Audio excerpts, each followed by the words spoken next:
Hi again, everyone. Have you watched Fantastic Four First Step yet? It's such a fantastic and fire movie. And did you see the car that appeared in the movie? Here's the thing. We're going to build the Fantasticar, but we don't have the blue parts. So we'll be using gray parts instead. And if I were to order them, I'd have to open Google, head to the parts website, hunt down the exact pieces, and then wait for them to arrive.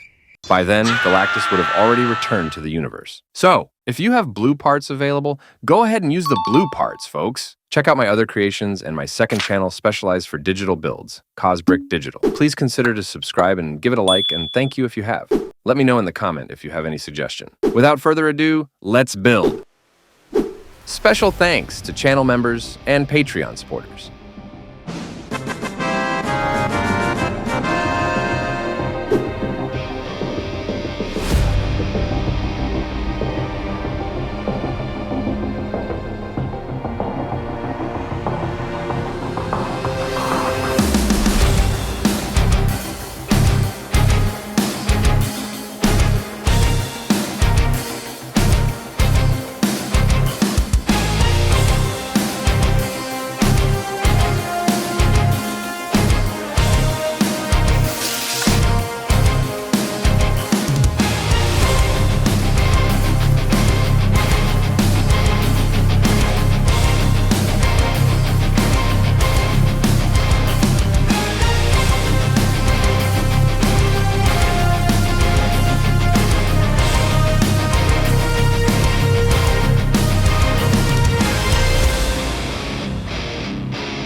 Wait, if you want to see the blue-colored version, check out my second channel, kosbrick Digital. I made a digital version with the accurate colors. Okay, that's it. And there you have it. If you enjoyed this video, don't forget to subscribe and give it a like. Until next time, stay awesome and keep on bricking.